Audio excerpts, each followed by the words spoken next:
In today's show, we're going trick-or-treating to find out which early season's Blazer stats are tricks and which are treats. Welcome to Locked On Blazers. Let's get into it. You are Locked On Trailblazers, your daily Portland Trailblazers podcast. Part of the Locked On Podcast Network, your team every day.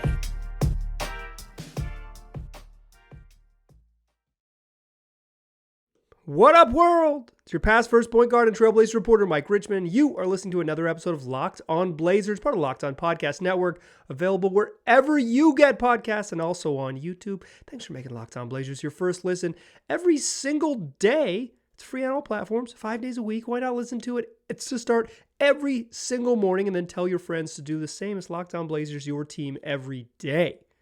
Fun show for you today.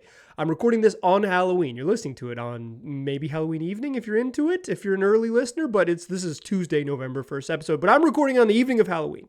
And in the spirit of Halloween, this is a trick or treat show. I have gone into the deep minds of cleaningtheglass.com and also the NBA stats site to check out some early season trends, some early season stats, and find out whether those early season stats through the Blazers' first 6 games, where they are 5-1 and look really darn good to be sure, are the tricks or are they treats? Are they real or are they a sign, a trend of things to come? Typically, I think there's like this thing in NBA circles where you wait for 20 games. It's like, oh, wait, 20 games in, we'll know. And certainly you'll know. But it doesn't mean that the games 1 through 19 don't count. You are kind of figuring out, you're trying to sort out what's real and what's not real in those first 19 because like magically by game 20, you'll have a much firmer clue.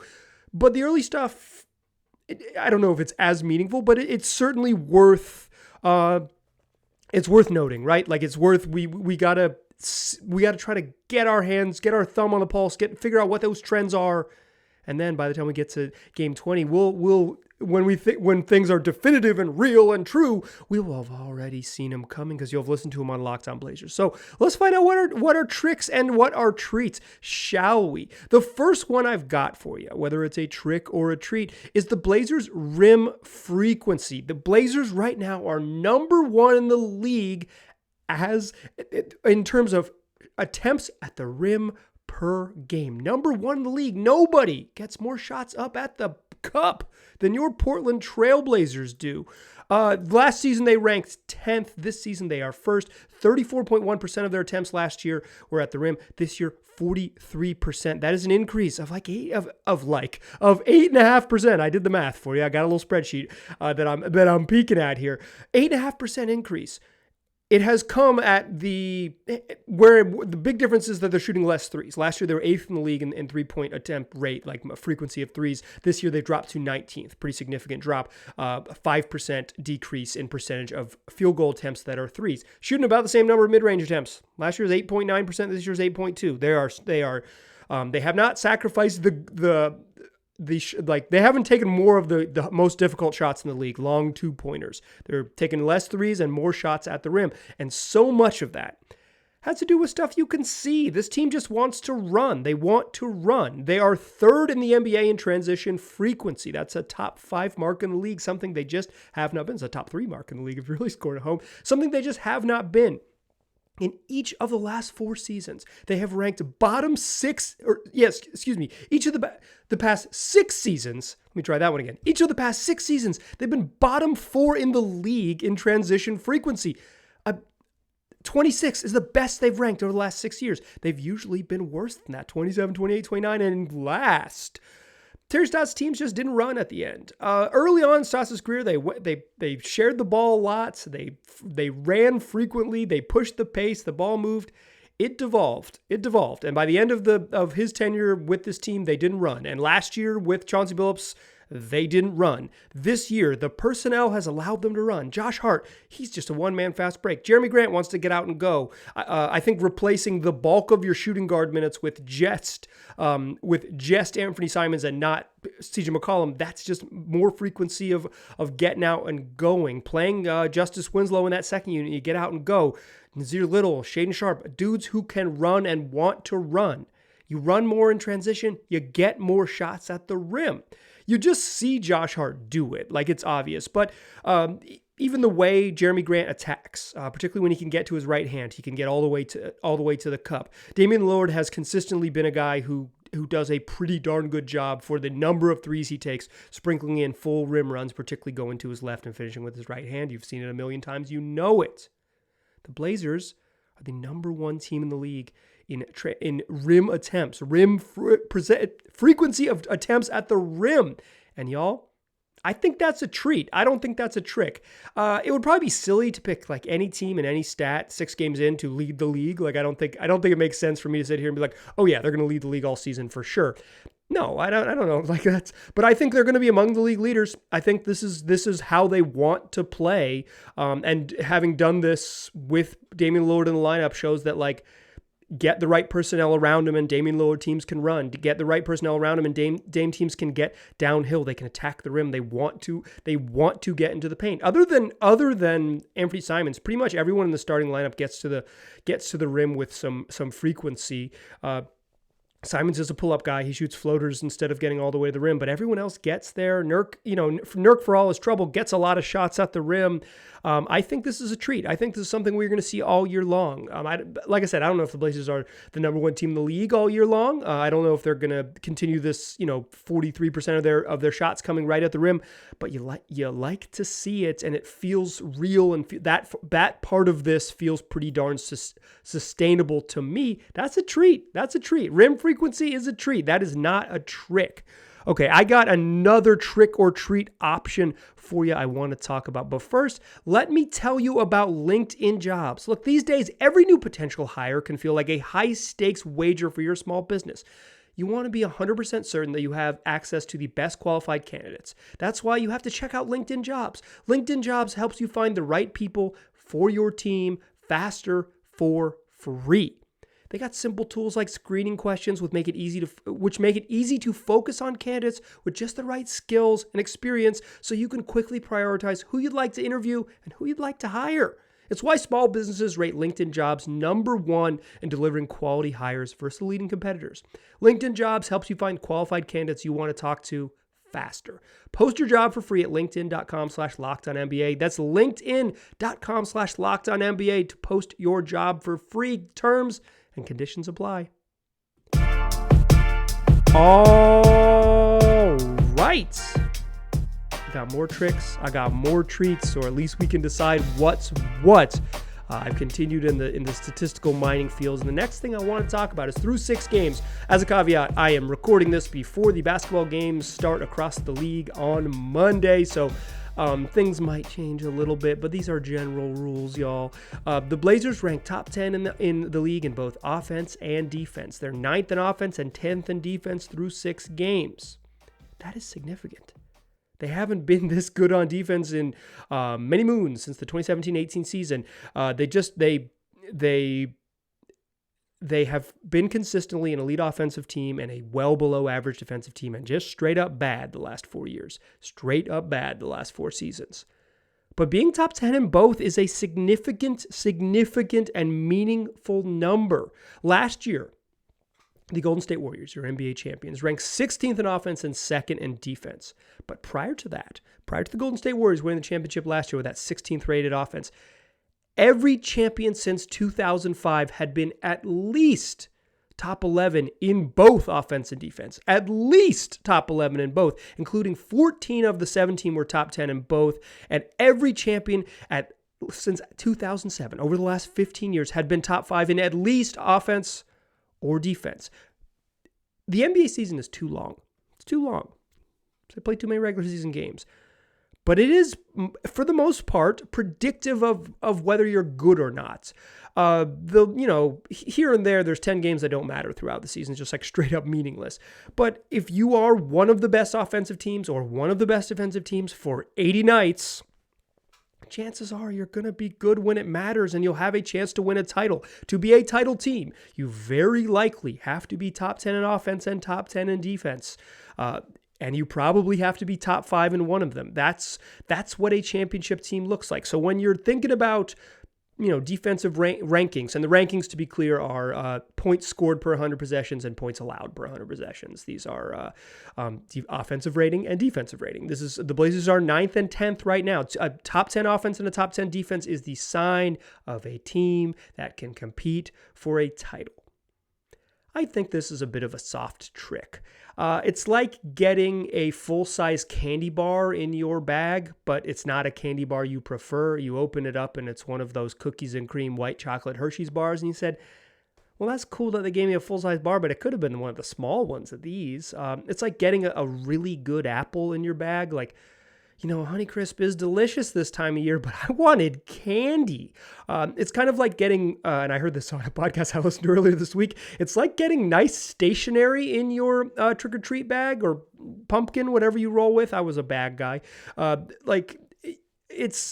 You're going to be like, oh, this is cool. I like this pencil and this little notebook. This is nice and this fun little eraser, but you wanted candy. I think this is a soft trick.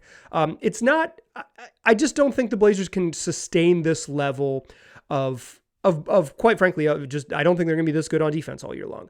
I don't think they're going to drop off. I think we've seen enough of them on defense this year to think this is like a team that could easily be above average, easily be 12th in the league in defense, easily be 14th in the league in defense. No problem.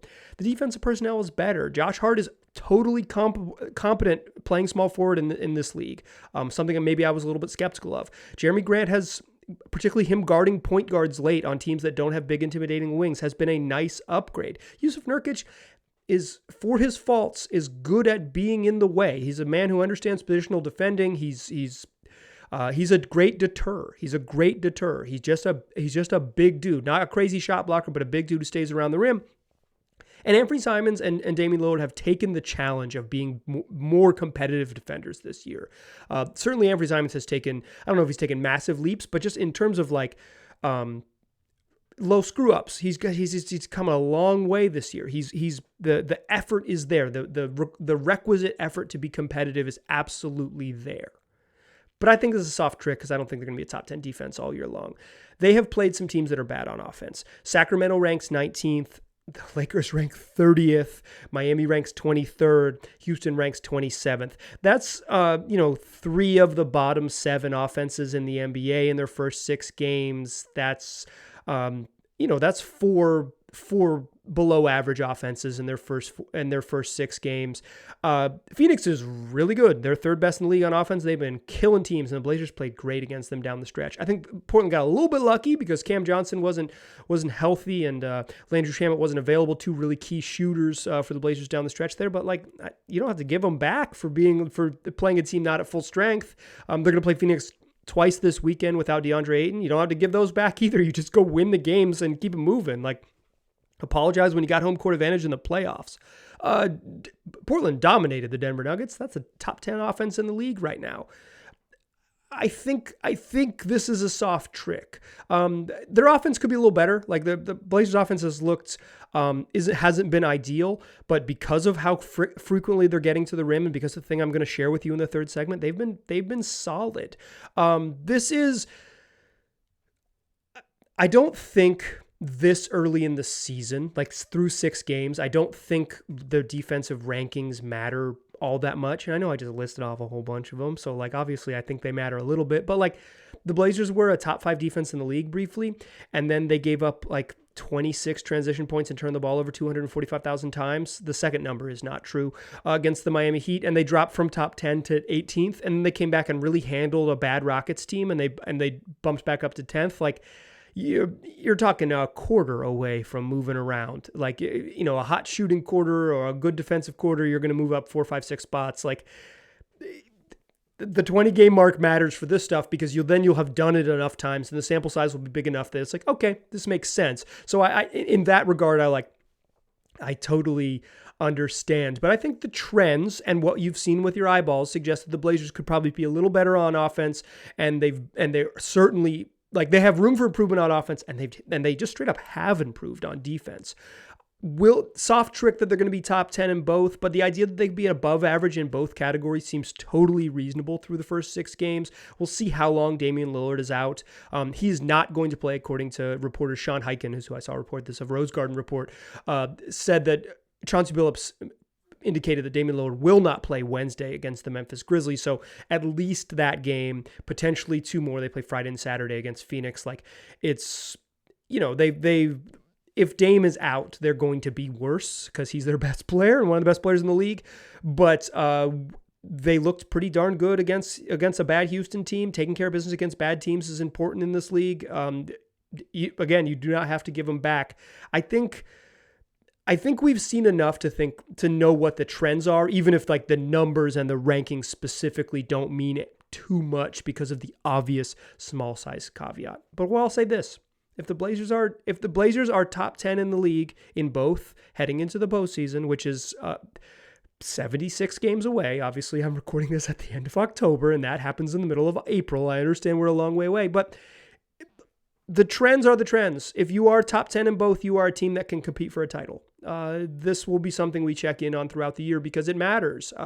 Not because I think this team can win a championship, but because the league and the way the regular season works is that you develop the good habits of good teams, you prove that you are a good team, and then you go get it done in the playoffs. Teams that have kind of bucked this trend of being one of top 5 in the leagues, in top 5 in one of these categories and won a championship in recent years are teams like the Dallas Mavericks in 2011, who got insanely hot and no one could guard Dirk for 6 weeks. It's the Miami Heat in 2006, who just probably should have lost the NBA Finals, but Dwayne Wade went on an absolute rampage.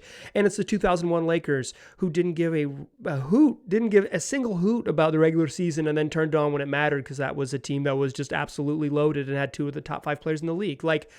The teams that buck these trends are the teams with, transcendent talents on the team with a young D Wade and Dirk in his prime and Shaq and Kobe, right? For the most part, 80 games measures who's good, and if the Blazers continue this trend for 80 games, they're good, and we'll just have to talk about them as such. But I do think from what we've seen, they've taken steps in the right direction, but they're probably not this good. But we'll see. They're going to play a bunch of tough games. Wednesday will be a good test. The road trip will be a good test. By the time they get back from 6 games on the road, we'll know. I won't wait. 13 games will be good enough for me to know one way or another. But the early trends are positive, even if I think top 10 in both offense and defense is a soft trick. Okay, I got one more for you. Join me in the third segment. We'll find out what our final statistical trick or treat is. Still a pass first point guard. Missed my music cue, but that's okay. You're still listening to Locked On Blazers. I'm still Mike Richmond. We're going trick-or-treating. You want to come with me? I bet you'll like it. It's raining in Portland. It's not a great night to trick-or-treat, but for those of you who are Oregonians, you know that it's often raining on Halloween, and that's how you got to get down. You need to plan for a costume, all-weather costume, if you live in this climate. Here's our last trick-or-treat. The Blazers are number 1 in the league in getting to the free throw line and number 2 in the league at keeping opponents off the free throw line per cleaningtheglass.com, the indispensable subscription stats site from Ben Falk, former Trailblazers employee. They shoot more free throws more frequently than anyone else in the league, and they do not foul on the other end. Is that a trick or is that a treat? I think it's a treat. I think this is a treat. I think this is real. Josh Hart, 100th percentile, one of the absolute best in the league among combo guards, gets fouled, draws a shooting foul on 22.4% of his shot attempts. Jeremy Grant drawing a shooting foul on 23.7% of his shot attempts, 100th percentile among forwards. The way Clean Glass does it is it's grouped by position. It's people who play your similar role. But these are 2 of the best in the absolute league at drawing shooting fouls. Yusuf Nurkic is drawing a shooting foul on 19.4% of his possessions. Among bigs, 83rd percentile, well above average. The only player in the Blazers starting lineup that does not draw shooting fouls at an above average rate is Anthony Simons, who basically does not draw shooting fouls, period. Just 3.7 of his shot attempts, and with him going to the free throw line for a shooting foul. 3.7! It's the 14th percentile, according to Cleaning the Glass. My goodness, Ant. If Ant ever figures out how to get fouled with regularity, which I don't think he will, he's going to become a freak. He's already such a good offensive player. Imagine if he got free throws with some regularity. In addition to having players like Josh Hart who drive with reckless abandon at the cup. You think about this team. They lead the league in rim attempts. They are third in the league in transition attempts. Josh Hart is a guy who pushes the pace and finishes at the cup. He passes up open three-pointers because he is a downhill dedicated driver. Jeremy Grant is all arms and legs. He flies into the paint. He's good at drawing contact getting to the free throw line. He's not making his free throws, shooting just under 71% from the line this year. Yikes. But Jeremy Grant at some point will make more free throws and getting the foul line will be more valuable. You see that with your eyeballs. Even Justice Winslow, who is playing 25 minutes a night, he's drawing fouls at an above average clip. The Blazers have been darn good at it, and that seems real to me. And in addition, their leader, the captain, the point guard, the letter O, Damian Ollie Lillard Sr. is drawing non-shooting fouls on 4% of the Blazers' plays, 93rd percentile in the league. You have seen it. Damian Lillard has become a foul merchant. He's 32 years old. He's playing his 11th season in the NBA. And after a decade plus in the league, Damian Lillard knows how to draw fouls. He knows how to look up and say, we're in the bonus. I am going to get us to the free throw line on a non-shooting foul. There was a play against the Suns late in that game where there was a rebound and Mikal Bridges kind of walked up his back. You know what Damian Lillard did? He fell down like he'd been pushed. He hadn't been pushed. He got a light bump from Mikal Bridges, but Mikal Bridges had two hands on him and he was made full contact. Dame falls down, draws a free throw, whatever that is, 80 feet from the rim, 77 feet from the rim. Dude just knows how to do it. You can watch him. He knows he's going to get defensive pressure. He knows he's going to get hands on him. When he does, he draws fouls. He's become really good at it. He is in the Chris Paul level of like traffic copping to get foul calls. 4% of the Blazers' possessions, he's drawn a non-shooting foul. Dude is just a foul magnet. He's become great at it. Great at it. He's great at it. That's how you get free throws, is you draw non-shooting fouls and get into the bonus, and then you take advantage once you're in the bonus. Here's another one for you that I found while doing this research, and this one I love. Josh Hart hits a shot on an absurd 54.5% of his shooting fouls. His and one rate is 54.5%. That means on more than half of the times Josh Hart is fouled while shooting, he makes the shot. 54.5% and one rate. When Josh Hart gets fouled, when the whistle gets blown on a shooting foul, he's driving to the rim, he's making the twisting layup more than half the time, 54.5%. Does that feel like Josh Hart? Absolutely it does. That completely jives with my eye test of watching Josh Hart. Finishes through contact, goes hard, drives to the rim, and does not worry about who's in his way. Sometimes Hart can get a little too deep into the paint, like push with reckless abandon, and then he does a jump pass like backwards behind him to like, I need some help. And he's 20 feet in front of all his teammates, 25 feet in front of all his teammates, and that can lead to some trouble. But Hart drives, he doesn't care, he goes hard, like at 54.5% and one rate. More than half the time when Josh Hart gets fouled, taking a shot, the ball goes in. He's an and one king. I think that's a treat. I think it's a treat. I think the Blazers are going to continue to be a high free throw team. I think they're going to continue to be a high free throw team. Dame's always been really good at drawing fouls. Always been. And now you add guys like Grant and Hart into the mix and Nurk, who's kind of a foul magnet just because he's so darn big.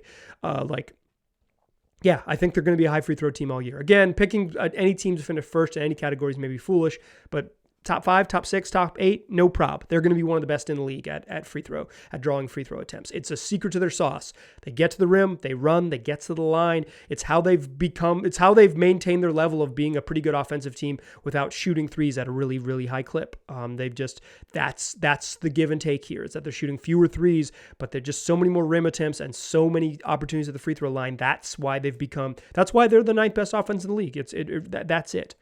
The defensive side, is that a trick or a treat, though? I think it's a treat, too. Quite frankly, harder for me to quantify with my eyeballs. Like, do I think the Blazers play good defense? Yeah, I think they've played a lot better defense. Do I think they play good defense without fouling? That's hard to know, and it's really hard to know comparatively. Like, are the Blazers better at not fouling than other teams?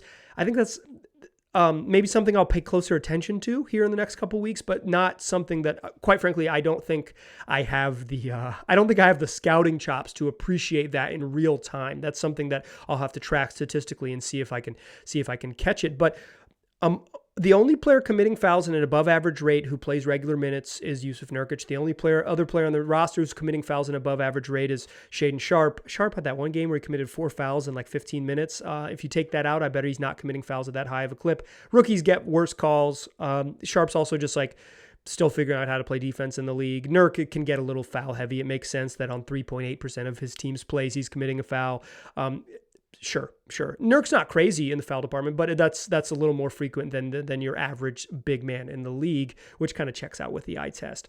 I think this is a treat too. I think the Blazers can be a low foul team. They haven't been a high turnover team. I thought they were going to force way more turnovers than they do this year. They have not. That hasn't really come to fruition. And if you're not reaching in for steals and trying to have a lot of defensive playmaking, that can make you a low foul team. I think whenever Gary Payton is back and healthy, the Blazers were due to give us a health update late last week on Gary Payton. As I'm recording this on Monday afternoon about 4 o'clock, still haven't heard from Gary Payton, or about Gary Payton. So we'll see. No news is bad news in this situation. If he was supposed to be reevaluated in 2 weeks and they haven't given us an update, it's not like he's coming back sooner. It's just the nature of it. But it's in general, I think this is a treat. I think the Blazers are going to continue to be a high foul shooting team and a low foul rate team, a low, like opponents' free throws relatively low, although the opponents' free throws thing is just harder for me to grok, totally. Just harder for me I can't call it. But I do think they're going to be a team that gets to the free throw line with regularity. That's your tricking. That's your treating. Hope you had a lot of fun. Hope your costume was complimented. Hope your children dressed as Spider-Man, because based on my judgments of what's happening in my neighborhood, all children are dressed as Spider-Man. Every last one of them is somehow Spider-Man. It's a popular costume. Congratulations to Marvel, or if you're wearing a knockoff Spider Person costume, Arachnid Person costume. I really loved your costume as Arachnid Person. In any case, come back for tomorrow's show. Blazers play the Grizzlies on Wednesday. We will look ahead to that game, when it'll be a lot of fun. I promise you. 5 days a week, free wherever you get podcasts. Plus, it's on YouTube. Every platform you're looking for us, you're going to find us. It's the only daily Trailblazers podcast. So make it your first listen every day. Have a little fun. Learn some statistical stuff about the Blazers that can make you enjoy the team a little bit more. And then tell your friends to do the same. How about you make your second listen of the day Locked On Sports Today? It is a 22-minute program covering the biggest stories across the entire sports world. So all of the sports that are going on right now, Peter Bukowski's got you covered. 22 minutes, everything you need to know from the local experts who cover the team in a way that only Locked On can. Make that your second listen every day. It's available wherever you get podcasts and also on YouTube. I appreciate you listening. I'll talk to you soon.